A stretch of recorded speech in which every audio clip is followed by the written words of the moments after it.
wanted to make sure that you got the hours for today's tours at the USS Texas, Battleship Texas. It's going to be opening at 8:30, so you got about an hour if you want to be the first in line.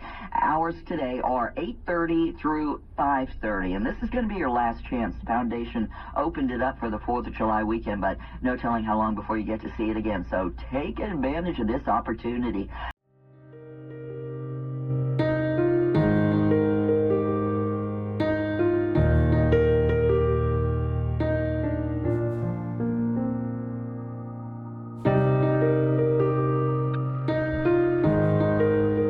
I heard quite a bit of scuttlebutt or rumors aboard the ship today, both from visitors and from volunteers. Stick around to the end of this video and I'll list them out for you. Keep in mind, scuttlebutt and rumors are wrong as much as they are right, but I'll let you know everything I heard. I think some of it's right, some of it's wrong. We'll find out in the future. I'm going to start keeping a list of these things and tracking them, see what comes about with all of them. Stick around to the end. Tell me in the comments what you think about each one. Alright guys, it's July 4th morning. It's about 6:15 right now, and we are headed out to the Battleship Texas. Be doing some live feeds from there. Be meeting some of you folks out there, hopefully. There's that reflection on the glasses. They say tilt your head, get rid of the reflection. Feels funny. Feels like I should be talking deeper with my head tilted. Anyway, we'll get out there to the Texas. As soon as we pass up all this firework trash in the road here, we'll get on the road, get there, and see what's in store for the day. Alright, we're stopping off on the way to the battleship at Jack in the Box. Get a little bit of a breakfast sandwich and get back on the road. If you don't have a Jack in the Box where you live, I'm sorry. Good morning. Thank you for coming, Jack in the Box. This is Thomas speaking. Yes, ma'am. Let me get a breakfast Jack, add tomato, and a medium root beer, and that's all. Okay, breakfast Jack, tomatoes, and what else you tell me? I'm sorry. Medium root beer. Medium root beer. Can that complete your order? Yes, ma'am. It's coming 4:34. Thank you. Thank you. Okay, 2 items, and she forgot one of them. What can I say? But the food is great.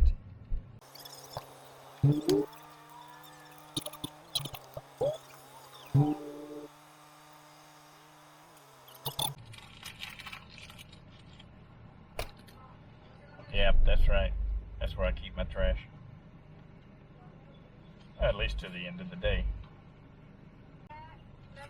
Thank you. Thank you. Have a wonderful day. You too. Come back to us. Well, she was friendly. Not the usual lady. Of course, it is a holiday, so maybe they got the B team. Well, it's 7:20 right now. I was hoping to get here about 7:30, so I'm right on time.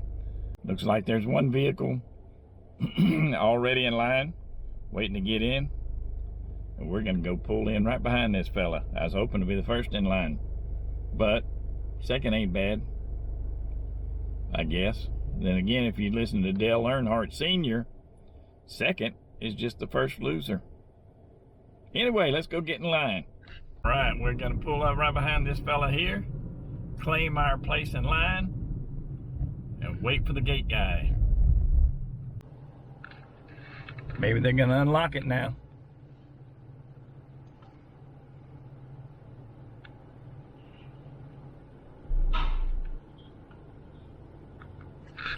Yep. Guy in front of me is in gear. I'm going in gear.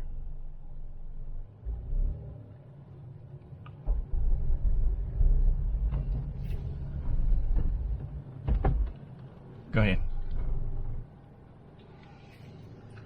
Let's zipper, people, zipper. One, then one, then one.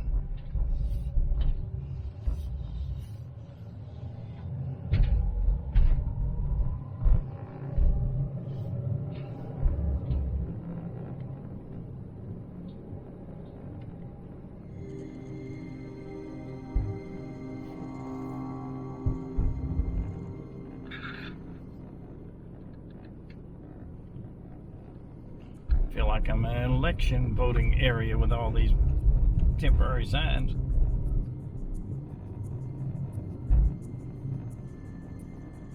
We're not going to get a place right up front. We'll get further back here in the center of the parking lot, because I think there might be a good number of older folks here today, veterans possibly, and I want to let them park up front. I can do the walking, they don't need to.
My ticket aboard.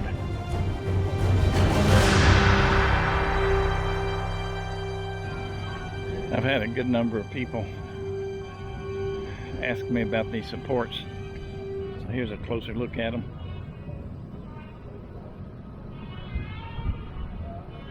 Those chains look to be, each link looks to be a 2-inch diameter.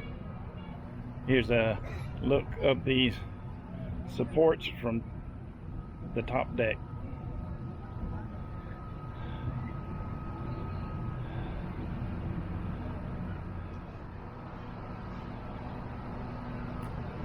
As you can see, the decks are in rough shape. Totally expected. There are patches everywhere to keep people from creating a new entrance to the lower deck. I'll take a picture in front of the big cannon.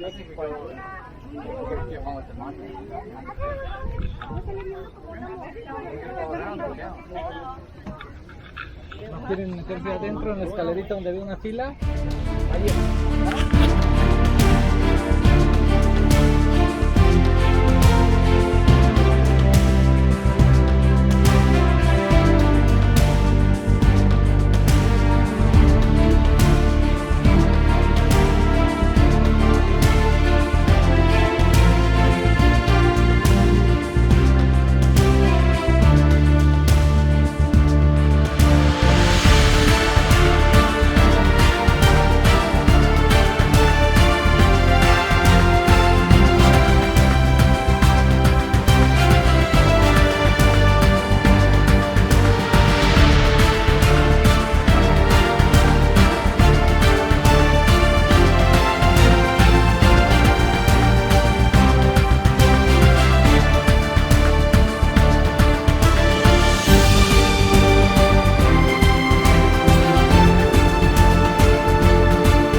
between two of the 14-inch guns.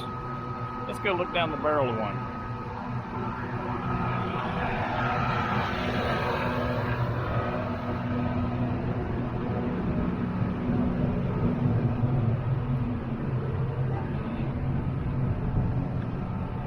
As expected, and as it should be, they're capped off.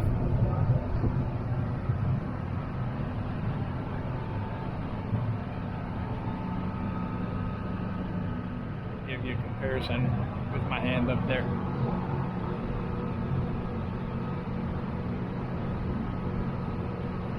To say it's monstrous is an understatement. All right, go ahead. Okay, you want to go right? You want to sit right here? After about a 30-minute waiting line, we're next to go into the 14-inch gun turret.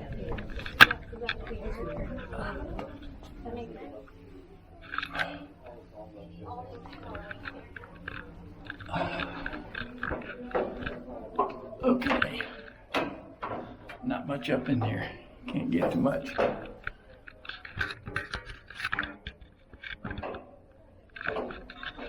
Rather a disappointing 30-minute wait. Let's talk to somebody down here. Talk to somebody down there. All right. Disappointing 30-minute wait. But at least I got in.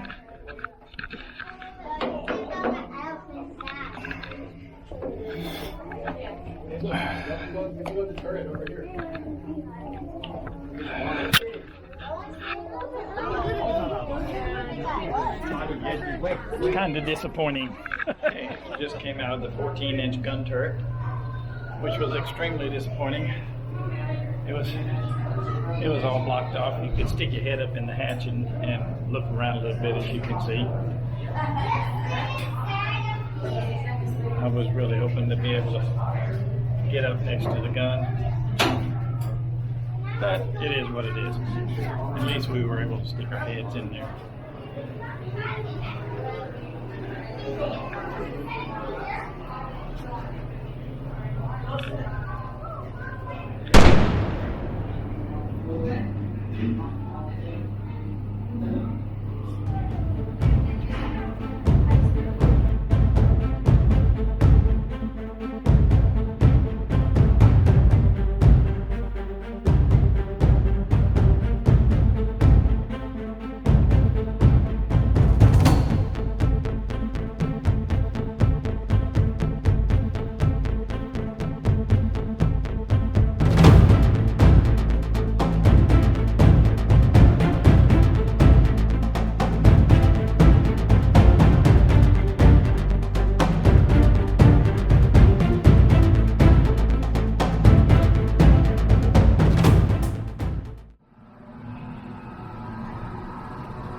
I was asked if I thought that was blood. No, it ain't. Don't know what it is, but I know what it ain't. Turtle in the water.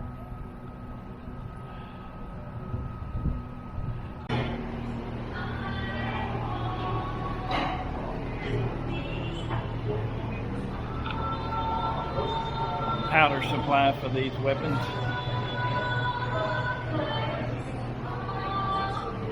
It's about I'd say a 10-12 foot walk over to the gun itself.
So as fast as you can load it and fire it, probably 15, 20 rounds a minute until you're exhausted, and then you slow down. It's like a whole workout. Yes. And then these powder lifts go down 2 decks. It's a conveyor belt. 20 or 25 yards away from this powder lift, you have another powder lift that goes down 2 more decks. You have men in the magazines getting powder bags, putting them in that conveyor belt to come up to the 3rd deck. You have men transferring from the powder lift on the 3rd deck to this lift. It comes up, then you got a line of men, I don't know how many, bringing those powder bags over to here. You got men bringing the shells out of that lift, maybe. You're trying, and you got to have 15 powder bags, 15 shells a minute if you're going to fire 15 rounds a minute. So this is your ready ammo. This is probably your emergency ammo. If you can, you're going to be trying to get the ammo from there and use that, because if you use all that up and nothing's coming out of the lift, you're not firing. If nothing's coming out of the lift, this is your emergency fallback, I would say. There are different colors to say what they are. I don't know what the colors are, but you have a star shell to illuminate a target at night, a parachute flare. You have high explosive shells for shore bombardment, or unarmored ships with just thin steel. That high explosive will go through and explode like a grenade, and shrapnel goes in through the compartment inside. You had an armor piercing. A 5-inch gun could probably penetrate about 5 inches of armor. And then have a small bursting charge, not as much, but enough to make the shell come apart, and have shrapnel, and just depending on what type you need. But this was a very manual gun. It did not have electric motors or hydraulics to move it. You were just manpower. Then again, it's a 1910 design. On the bottom here, you've got the recoil mechanism, heavy springs, and hydraulic shocks. Basically, the gun's going to come back, that's going to dampen it. The springs are going to bring it back up to the position to fire it again.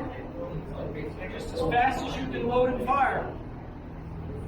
If a ship's coming at you and wants to launch a torpedo, you have a big incentive to fire as fast as you can. It's like those anti-aircraft guns. They want to keep those things with those 4, they had shell clips that had 4 shells on them, and they would just feed them into those guns continuously. So the guns could fire, and they were just holding the trigger down, firing continuously. You had a big incentive to keep those guns loaded so you shot down that airplane before it crashed into you, or dropped a bomb on you. So you had lots of 18 and 19-year-old, 17-year-old men. You can imagine the lines of trying to get ammo to those guns, those anti-aircraft guns with 4 barrels that are firing like machine guns. Boom, boom, boom, boom, boom, boom, boom. Just look it up on YouTube. 40 millimeter, World War II 40 millimeter anti-aircraft gun. You'll see the videos of the guys feeding shells into those things like mad.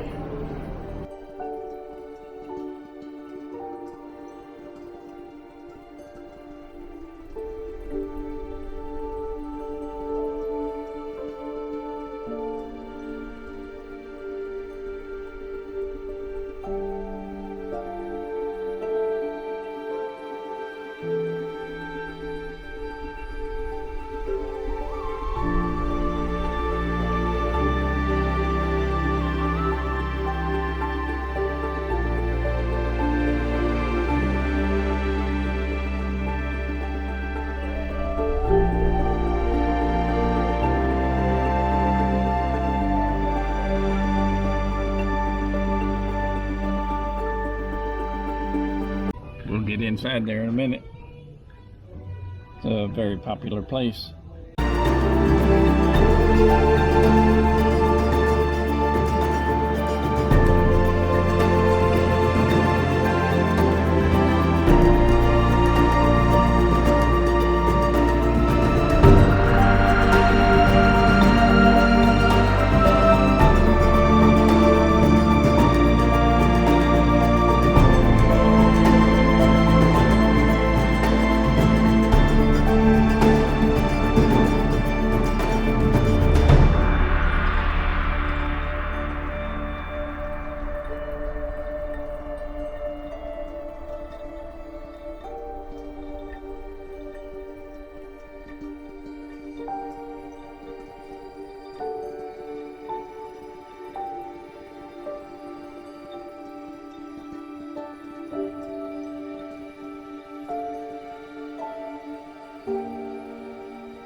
One thing about in here, I love the smell. They ought to make cologne that smells like this.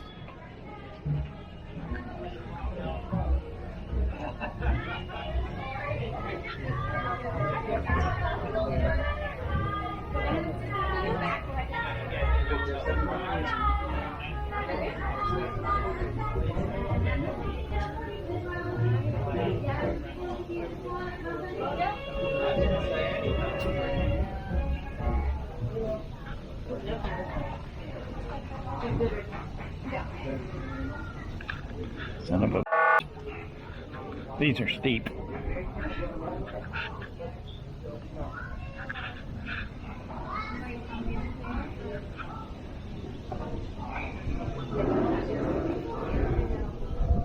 That's really hard to do one-handed.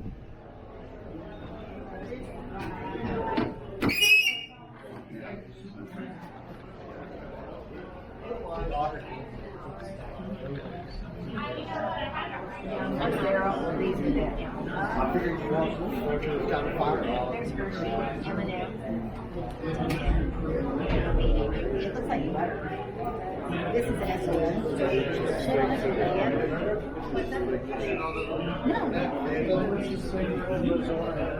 Hershey's tropical chocolate. Yeah, probably vanilla, maybe. I don't know.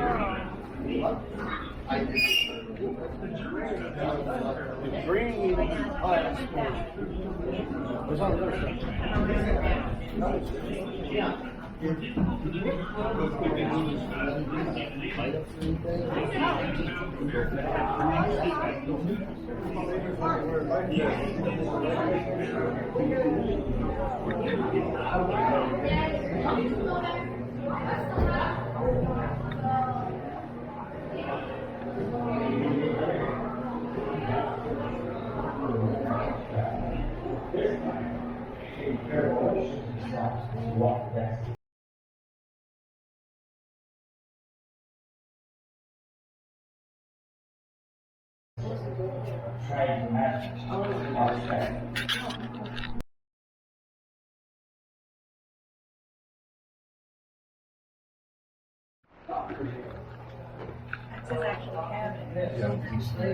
See the bed and everything?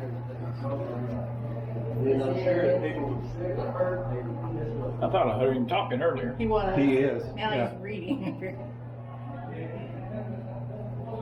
Hey, look, you got a cell phone. I think it was remote control or something. You got a remote in there. It probably turns him on and off. Well, he's special. Captain got a remote. Go that way or no? You get this is for you guys. That's a shower. Officer Special, Battleship Texas. My name is Jack McCarter, and I'm one of 4 doctors serving on the Texas. I was born in Lawrence, Massachusetts, and graduated from the College of the Holy Cross in Worcester, Massachusetts in 1938. I attended medical school at New York University and graduated in 1942.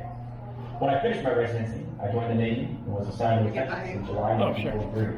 And I remained on this ship until World War II ended in August 1945. I was actually on board for some of the war's most significant battles. The ship has an operating room, a sick bay, and a dispensary, where the doctors take care of the 1,800 officers and crew, treating everything from minor injuries and illnesses to battle-related wounds. The Texas participated in the D-Day invasion, and our medical team treated the injured Rangers returning from frontier. Several weeks after D-Day, the Texas was engaged in the battle to take the city of Cherbourg. And a shell from the German shore battery hit the bridge, causing many significant injuries, including 1 death, and resulting in major damage to the ship.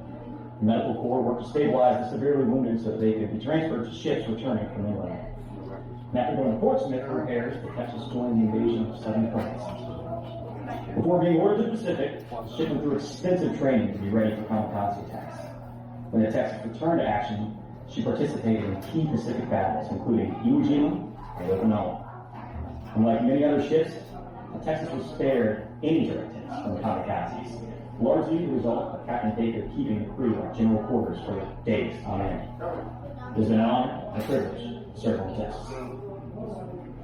There it is. Oh, yeah, this. I met a number of followers here today, which was great. Some of them are volunteers on the ship. Most of them were visitors to the ship. I really enjoyed meeting all you guys. There is one little fella in this video that you'll see. I talked to him a little bit. His dad and he are fans of my channel. So I'd appreciate it if y'all all give him a little comment. Give him a hello or a howdy or whatever it is where you come from. He'd appreciate that. What's your name, buddy? Adrian? Adrian, you like being on the battleship today? Yeah. Are you afraid of heights? Because you're up pretty high right now. Yeah, no. No? Are you going higher? You know there's still higher to go. Yeah. Yo, you've been up there already. I'm trying to work up the nerve to go up there myself. So you gonna watch my YouTube channel so you can see yourself on there? Yeah. Because you'll be there. You'll be there. All right, buddy. Have a good day at the ship. Well, I've learned quite a lot about the USS Texas today, or I heard a lot of scuttlebutt, I should say. For one thing, it appears that the main deck, which is in horrible shape, so much so that they've had to put metal plates over parts of it to keep people from getting injured on it. Turns out that is not going to be replaced. According to Scuttlebutt, that is not going to be replaced during the dry dock session. Apparently it's a $3 million project to replace the wooden deck. So those of you out there that have an extra $3 million laying around and you just don't know what to do with it, she could use it. As of yesterday, they said the visitors yesterday were 3,800 approximately. That's a great turnout. It's a great turnout today, probably at least that much, if not more. The hologram was somewhat disappointing. It didn't really appear to be 3D. It appeared to be more of a projection, although it was still kind of cool.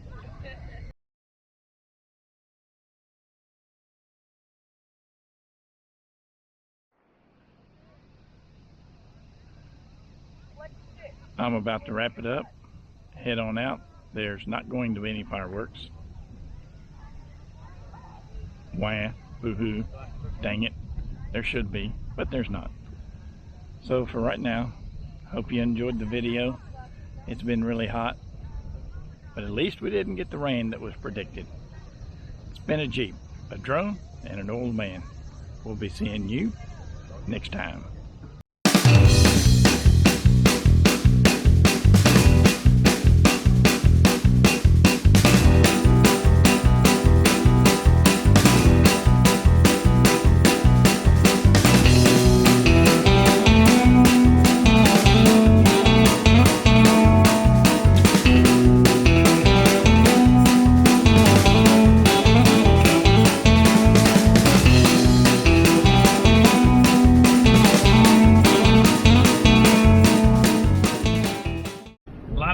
A lot of people. Good reason to be out today. What better day to visit the Battleship Texas than July 4th?